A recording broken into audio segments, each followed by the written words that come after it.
زلزلت الأرض زلزالها وأخرجت الأرض أثقالها وقال الإنسان ما لها يومئذ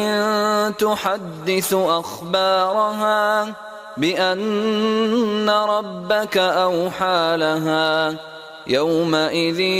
يصدر الناس أشتاتا ليروا أعمالهم فمن يعمل مثقال ذرة خيرا يره